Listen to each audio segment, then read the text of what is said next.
नमस्कार श्रोते हो, इरा ब्लॉगिंग मराठी या यूट्यूब चॅनलवर सर्वांचे स्वागत. आजच्या व्हिडिओमध्ये आपण ऐकणार आहोत तिची तपश्चर्या या कथेचा भाग 15. रात्री उशिरा झोपून सुद्धा उमाला लवकरच जाग आली. तिने शेजारी पाहिलं तर आई अजून झोपल्या होत्या. ती हळूच आवाज न करता उठली आणि पडदा सारून बाहेर गॅलरीमध्ये आली. मंद वाऱ्याची झुळूक अंगाला स्पर्शून गेली आणि तिला खूप ताजतवानं वाटलं. अजून उजाडलं नव्हतं. कंपाऊंडमधील लाईटच्या प्रकाशात जे दिसेल ते ती डोळ्यात साठवून घेत होती.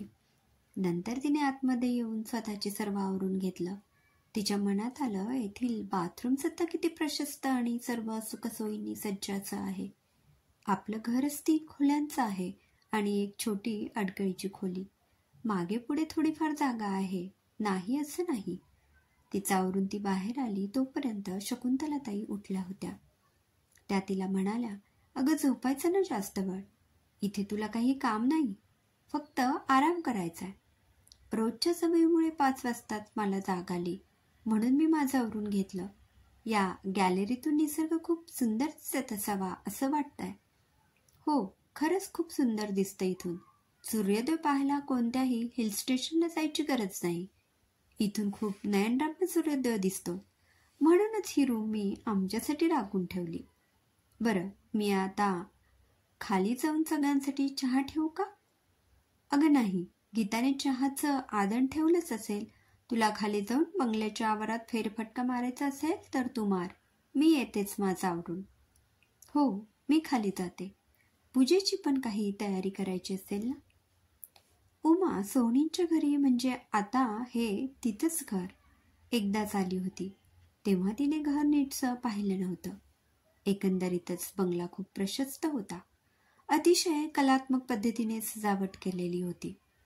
खाली आल्यावर हॉलमधून स्वयंपाकघरात जाताना उमाच्या लक्षात आलं, स्वयंपाकघरात जाण्यासाठी बरीच पावले चालावी लागतात. एका अर्थी चांगलेच आहे, तेवढाच व्यायाम.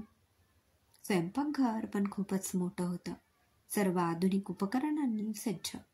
इतक्या मोठ्या स्वयंपाकघरात कुठे काय ठेवलंय हे लक्षात ठेवणे सुद्धा एक कसरतच आहे. हळूहळू आपल्याला सवय होईल. इथे स्वयंपाकाला गीताताई आहेत, तरी पण सणावारी आणि एरवी पण कोणाच्या आवडीचं वगैरे काहीतरी आई करत असतीलच ना. आपल्याला पण काही करण्याची संधी नक्कीच मिळेल. नुसतंच आयतं बसून खायचं आपल्याला झेपण्यासारखं नाही. या विचारात ती स्वयंपाकघरात आली तेव्हा गीताताईने एका मोठ्या पातेल्यात चहाचं आधण ठेवलं होतं. त्यात आलं वेलची कुटून घातली होती. त्याचा सुगंध सर्वत्र पसरला होता. उमाची चाहूल लागताच गीता म्हणाली, वहिनी साहेब, इतक्या लवकर उठलात तुम्ही? बसा, तुम्हाला मी चहा देते.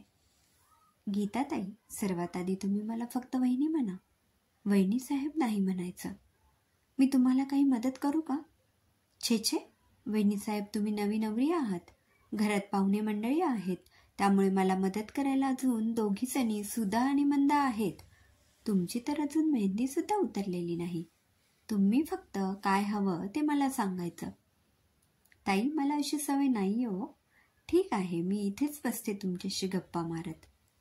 इतक्यात आई खाली आल्या. त्या गीताला म्हणाल्या, आम्हाला दोघींना इथे चहा दे. उमा, चहा घेऊन तू जरा सभोवताली फेरफटका मारून ये.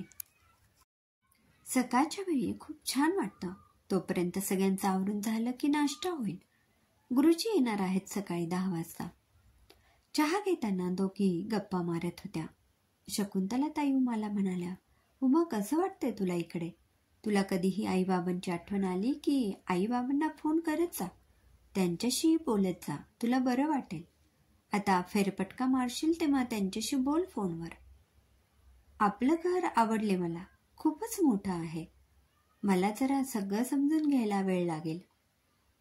चहा पिऊन उमा मागे बागेत गेली. लहानपणापासूनच ती झाडांमध्ये रमायची. तिने आधी आईबाबांना फोन केला आणि तिची खुशाली कळवली. आई म्हणाली, तुझा आवाज ऐकून खूप बरं वाटलं ग. रोज सकाळी उठले की तुझा चेहरा दिसायचा. रमाताईंचा आवाज थोडा रडवेला झाला.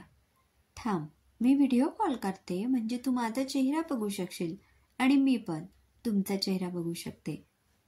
आई, आता आनंदी राहायचं. तू आणि बाबा आनंदी असला तर मला सुद्धा इथे तुमची काळजी वाटणार नाही. व्हिडिओ कॉल करून ती आईबाबांशी बोलली. नंतर एका अर्धोन्मिलित गुलाबाच्या कळीला हळूच स्पर्श करत ती म्हणाली, जशी मी या घरात नवीन आहे तशीच तू सुद्धा आता या जगात यायला नवीन आणि उत्सुक आहेस.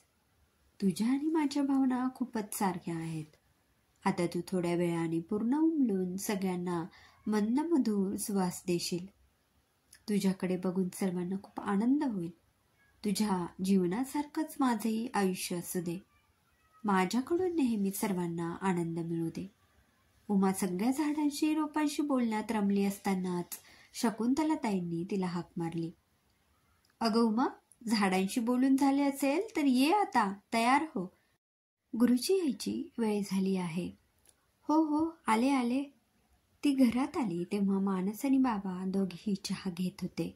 इतर सगळे रात्री उशिरा झोपल्यामुळे अजून उठले नव्हते. मानसला पण उमा झाडांशी बोलती हे ऐकून मजा वाटली. त्या दोघांना उद्देशून शकुंतलाताई म्हणाल्या, आता तुम्ही दोघं जा आणि वेळेवर तयार होऊन खाली या. दोघेही तयार व्हायला गेले. उमा आईच्या खोलीत गेली आणि तिने गॅलरीतून पाहिलं तर सूर्योदय झाला होता. निसर्गाचे ते रूप तिला डोळ्यात साठवावं असं वाटलं. तिने पाहिलं उगवतीचे लाल गुलाबी रंग आसमानात विखुरले होते. तिच्या लक्षात आलं, अरे आपण तयारी करायला आलो आहोत. ती भरभर तयार झाली. आज तिने गर्द हिरव्या रंगाची सुंदर साडी परिधान केली होती. त्याला पिवळ्या रंगाचे काठ उठून दिसत होते. एक सैलसर वेणी घालून त्यावर मोगऱ्याचा गजरा घातला होता. कपाळावर चंद्रकोर रेखली होती. तिने ड्रेसिंग टेबलमध्ये पाहिलं तर खूप सौंदर्य प्रसाधनं उपलब्ध होती. तिने हलकासा मेकअप केला. तेथील पूर्णाकृती आरशामध्ये तिने तिचं रूप पाहिलं. स्वतःच्याच प्रतिमेवर खुश होऊन ती खाली यायला निघाली. खाली पूजा सांगायला गुरुजी आलेच होते. मानस पण तयार झाला होता. त्यांना मोठ्यांना नमस्कार करून पूजेसाठी बसायला सांगितले. पूजा विधी करताना उमाला मानसच्या हाताला हात लावायचा होता. तिच्या मनात येत होतं, हा हात कायम असाच हातात राहिला पाहिजे. पूजा चालू असताना शकुंतलाताई मधून मधून स्वयंपाकघरात जाऊन सगळं व्यवस्थित चाललंय ना याची देखरेख करत होत्या. पूजा विधी यथासांग पार पडल्यावर दोघेही तिथून उठले. स्वयंपाकघरात आपली काही मदत हवी आहे का हे पाहायला उमा किचनमध्ये गेली. तिने पाहिलं तर गीताताईंना काम करता करता भोवळ आल्यासारखं झाले. ती धावतच पुढे गेली आणि त्यांना हाताला धरून खुर्चीवर बसवलं. तिने विचारलं, काय होतंय? लगेच तोंडावर पाणी शिंपडलं आणि सुधाताईंना त्यांच्याजवळ थांबायला सांगून पटकन फ्रीजमधून लिंबू काढून सरबत केलं. सरबत पिताच गीताताईंना हुशारी वाटली. सकाळपासून सारखी गीताताईंची कामाची लगबग चालली होती म्हणून अतिश्रमाने त्यांना भोवळ आली. उमा काळजीने त्यांना म्हणाली, आता तुम्ही थोडा वेळ आराम करा. काय करायचे ते मला सांगा, मी करते. आराम केल्यावर तुम्हाला बरं वाटेल. माझ्या मदतीला या दोघी पण आहेत. इतक्यात आवाजाने शकुंतलाताई आतमध्ये आल्या. त्यांना उमाचं खूप कौतुक वाटलं. नवी नवरी असून सुद्धा इतरांची किती काळजी घेते. त्या पुढे आल्या आणि उमाला म्हणाल्या, उमा तू बाहेर हॉलमध्ये जा. नवी नवरी आहेस, काही करायचं नाही. मी माला आणि शिलाला बोलावून काय राहिले आहे ते आम्ही तिघी सुधा आणि मंदाच्या मदतीने करून घेऊ. शकुंतलाताई बाहेर आल्या आणि सर्वांसमोर उमाचं कौतुक करू लागल्या. बघा, कोण म्हणेल की माझी सून नवीन नवरी आहे. तिने अगदी प्रसंगावधान राखत गीताताईंना पडताना धरलं. त्यांना सरबत करून दिले. दुसरी एखादी असती तर आरडाओरडा करून सगळ्यांना जमा केलं असतं, पण हिने शांतपणे परिस्थिती हाताळली. बरं चला, माला आणि शिला जरा तुम्ही स्वयंपाकघरात या माझ्याबरोबर. काय राहिली आहे ते आपण बघू. सगळेच जण उमाकडे खूप कौतुकाने बघत होते. उमाला खूपच लाजल्यासारखं झालं. ती म्हणाली, आई मी एवढं काही विशेष केलं नाही. माझ्या जागी कोणीही असतं तरी माणुसकीच्या नात्याने हेच केलं असतं. स्वयंपाकघरात बसलेल्या गीताला पण उमाबद्दल ह्याच भावना होत्या. पूजेसाठी उमाचे आई बाबा राधाताई पण आले होते. त्यांना सुद्धा आपल्या उमाचं कौतुक ऐकून अभिमानच वाटला. काल रात्रीत शकुंतलाताईंनी उमा आणि मानसला लवकर उठायला सांगितले होते. त्यांची कुलस्वामिनी 2 गावं सोडून होती. प्रवासात बराच वेळ जाणार होता, म्हणून लवकरच निघायला लागणार होतं. दोघेही सकाळी खूप छान तयार झाले होते. उमाने राणी कलरच्या सिल्कच्या साडीला नेव्ही ब्ल्यू कलरचे काठ असलेली साडी नेसली होती. तिच्या गोऱ्या रंगाला ती खूपच उठून दिसत होती. मानसने नेव्ही ब्ल्यू कलरचा शर्ट आणि ग्रे कलरची पॅन्ट घातली होती. सकाळी फक्त चहाच पिऊन दोघे निघाले. वाटेतच काही खाऊ असं त्यांनी ठरवलं होतं. खरं तर देवदर्शनाला त्यांच्याबरोबर मानसचा भाऊ आणि वहिनी जाणार होते, परंतु वहिनीला जरा बरं वाटत नव्हतं, म्हणून ते दोघेच निघाले. मानस सफाईदारपणे गाडी चालवत होता. वातावरणात गारठा असल्यामुळे त्याने AC बंद ठेवला होता आणि खिडकीची काच थोडी खाली केली होती. त्यामुळे उमाच्या केसांच्या खट्याळपटा तिच्या गालाची सलगी करत होत्या. मानस विचार करत होता की उमाला बाहेर फिरायला कुठे जायचं ते आत्ताच विचारलं तर तिला आवडेल की नाही. परंतु कुठे जायचं असेल तर लवकर बुकिंग करायला हवं, म्हणून त्याने उमाला विचारलं, आई मागे लागली आहे की आपण दोघांनी कुठेतरी बाहेर फिरायला जावं. तू आत्तापर्यंत कधी कुठे बाहेर गेली आहेस का? तुला कुठे जायला आवडेल? माझं असं काहीच नाही. तुम्ही जिथे न्याल तिथे मी आनंदाने येईल. मी आपल्या गावाबाहेर कधी फिरायला गेलेच नाही, त्यामुळे कुठेही गेले तरी माझ्यासाठी सगळं नवीनच असणार आहे. हो, तरी पण तुला असं मनात काहीतरी असेलच ना? कधी कुठे वर्णन वाचलेलं, कधी सिनेमात पाहिलेलं, अशा एखाद्या ठिकाणी तुला वाटत असेल आपण जायला हवं तर तू सांग, आपण तिथेच आधी जाऊ. खरं सांगू का, मला लहानपणापासूनच काश्मीरबद्दल खूप आकर्षण आहे. शाळेपासून शिकलो ना की काश्मीर भारताचं नंदनवन आहे. खूप सिनेमांमध्ये पण काश्मीरचं निसर्ग सौंदर्य पाहिलेलं आहे. त्यामुळे मला असं वाटतं की कधीतरी काश्मीरला जायला हवं. बरं झालं सांगितलंस. आता मी उद्याच काश्मीरचं बुकिंग करून टाकतो. आपण विमानाने जाऊया, ते बरं पडेल. बापरे, विमानाने? मी अजून कधीच विमानात बसले नाही. मला जमेल ना? उमा अगदी बालसुलभ भावनेने बोलली. मानस गालातल्या गालात हसला. इतक्यात त्याने पाहिलं की एक गरोदर स्त्री आणि तिच्याबरोबर एक बाई आणि पुरुष, बहुतेक त्या गरोदर बाईचा नवरा असावा, गाडीला थांबवण्यासाठी हात करत होते. उमाने पण तेव्हाच ते दृश्य पाहिलं आणि तिला वाटत होतं की मानसने गाडी थांबवावी. त्यांच्याजवळ येताच मानसने गाडी थांबवली. लगेच उमा आणि मानस खाली उतरले. त्या पुरुषाला बघितल्यावर मानस उद्गारला, अरे विश्वनाथ, तू? काय झालं? बहिणींना बरं वाटत नाहीये का? विश्वनाथ हा मानसच्याच फॅक्टरीत काम करणारा एक कामगार होता. हो साहेब, हिचे दिवस परत आले आहेत आणि आज सकाळी उठल्यावरच तिच्या पोटात दुखायला लागले. आम्ही कधीपासून एखादी गाडी येते का बघत होतो. 2-3 गाड्या गेल्या पण कोणीच गाडी थांबवली नाही. बरं, चला तुम्ही लवकर गाडीत बसा. आपण यांना घेऊन जाऊया हॉस्पिटलमध्ये. साहेब, तुमचे खूप उपकार झाले. अगदी देवदूतासारखे धावून आलात. अरे, उपकाराची भाषा नको, तुम्ही आधी लवकर बसा. मानसने विश्वनाथला विचारलं, कोणत्या हॉस्पिटलमध्ये न्यायचं आहे यांना? खरं तर तिचं नाव तालुक्याच्या हॉस्पिटलमध्ये घातले आहे, पण ते इथून खूप लांब आहे. रस्त्यातच तसा काही प्रसंग आला तर, त्यामुळे काही कळतच नाही. इथल्या स्थानिक हॉस्पिटलमध्ये हिचं नाव पण नोंदवलेलं नाहीये. तू काळजी करू नकोस, तिथल्या डॉक्टरांशी मी बोलतो. सगळं नीट व्यवस्थित पार पडेल. साहेब, तुमचं नवीनच लग्न झालंय. तुम्ही कुठेतरी निघाला आहात ना? आमच्यामुळे तुमचा खोळंबा होतोय. अरे, आम्ही देवदर्शनाला निघालो आहोत. तिथे आम्ही जाऊच, परंतु तुम्ही अडचणीत असताना आम्ही तुम्हाला असेच वाऱ्यावर सोडून जाणार नाही. उमाने पाहिलं, विश्वनाथच्या पत्नीला खूपच त्रास होत होता. तिला श्वास सुद्धा नीट घेता येत नव्हता. उमाने लगेच तिला तिच्या बाटलीतलं पाणी प्यायला दिलं. थोडं पाणी प्यायल्यावर तिला हुशारी आली. दुसरी बाई बहुतेक विश्वनाथची आई असावी. ती तिच्या पाठीवरून सारखा हात फिरवत होती. पाठ हळुवारपणे दाबत होती. इतक्यात हॉस्पिटल आलं. माणस उमाला म्हणाला, उमा, तू पटकन वॉर्ड बॉयला स्ट्रेचर आणायला सांग. मी गाडी पार्क करून येतो लगेच. विश्वनाथ, वहिनीला सावकाश उतरव, स्ट्रेचर येईलच आता. उमा धावतच आतमध्ये गेली आणि वॉर्ड बॉयला स्ट्रेचर आणायला सांगितलं. मानस गाडी पार्क करून आला आणि रिसेप्शनिस्टला इमर्जन्सी आहे, मला डॉक्टरांना भेटायचं आहे असं सांगितलं. तिने डॉक्टरांच्या केबिनकडे इशारा केला. मानस धावतच डॉक्टरांच्या केबिनमध्ये गेला. त्याला पाहून डॉक्टर लगेच उभे राहिले. मानस साहेब, तुम्ही इथे? काय काम आहे? मानसने त्यांना सगळा प्रकार सांगितला.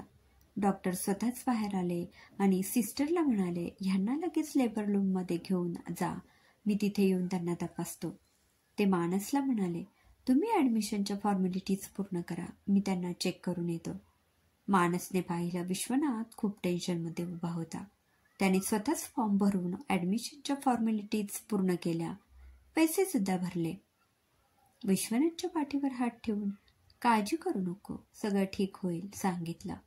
इतक्यात डॉक्टर आले आणि म्हणाले, आता थोड्याच वेळात त्यांची प्रसूती होईल, सर्व काही नॉर्मल आहे, काळजी करू नका. तुम्ही अगदी योग्य वेळी त्यांना इथं आणलं आहे, नाही तर अनर्थ ओढवला असता. विश्वनाथ मानसला म्हणाला, साहेब आता तुम्ही दोघीजण जा, मी आणि आई आहोत, आम्ही सांभाळून घेऊ. वेडा आहेस का? आम्हाला थोडा उशीर होईल, त्यात काही हरकत नाही. उमा मानसच्या आई बरोबर बसली होती. त्यांच्या हातावर हात ठेवून ती त्यांना धीर देत होती. मानसच्या घरी सगळे त्याची आणि उमाची जेवणासाठी वाट पाहत होते.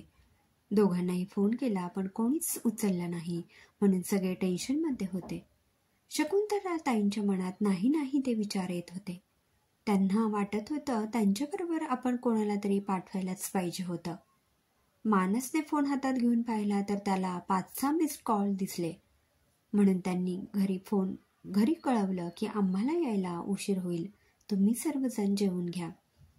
त्यांचा फोन आला तेव्हा सर्वांच्या जीवात जीव आला. हॉस्पिटलमध्ये सगळे जिथे बसले होते तिथे सिस्टर आली आणि आनंदाने सांगू लागली, मुलगी झाली आहे. विश्वनाथला खूप आनंद झाला. किती छान, त्याला खुश पाहून मानस म्हणाला, विश्वनाथ, मुलगी झाल्यावर पण तू खुश झालास, तुझं अभिनंदन आहे. हल्ली सर्वांना मुलगा पाहिजे असतो. पहिली बेटी धनाची पेटी. पुन्हा एकदा खूप खूप अभिनंदन. मानस विश्वनाथच्या आईजवळ जाऊन त्यांना नमस्कार करून म्हणाला, तुम्ही आजी झालात, मला पण खूप आनंद झाला आहे. नंतर विश्वनाथ आणि त्याच्या आईचा निरोप घेऊन उमा आणि मानस निघाले. निघताना मानसने विश्वनाथच्या हातात काही पैसे ठेवले तेव्हा त्याला गहिवरून आलं. मानस उमाला म्हणाला, नशीब आपण वेळेवर पोहोचलो, त्यामुळे विश्वनाथ आणि त्याच्या पत्नीला मदत मिळाली, नाहीतर बिचाऱ्यांवर काय परिस्थिती ओढवली असती. हो ना, चांगल्या माणसांच्या मदतीला देव कोणत्या ना कोणत्या रूपात धावून जातो, याची आता खात्री पटली. ए बाई, तो विश्वनाथ मला देवासारखा धावून आला म्हणाला, आता तू पण मला देव नको म्हणूस, नाही तर आपल्याला देवळात जायची गरज कशाला भासली असती, इथेच देवदर्शन झालं असतं ना. उमा अगदी मनमोकळेपणाने हसली. दोघे देवळात पोहोचले तेव्हा नुकतीच आरती झाली होती. गुरुजी सगळ्यांना प्रसाद वाटत होते. दोघांनी प्रसाद घेतला.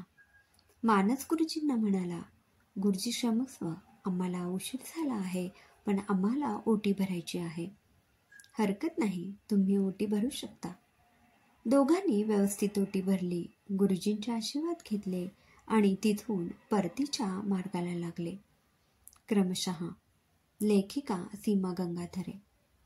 श्रोते हो, कसा वाटला कथेचा हा भाग कमेंटमध्ये नक्की कळवा. पुन्हा भेटूया कथेच्या पुढील भागात. तोपर्यंत ऐकत रहा तिची तपश्चर्या. धन्यवाद.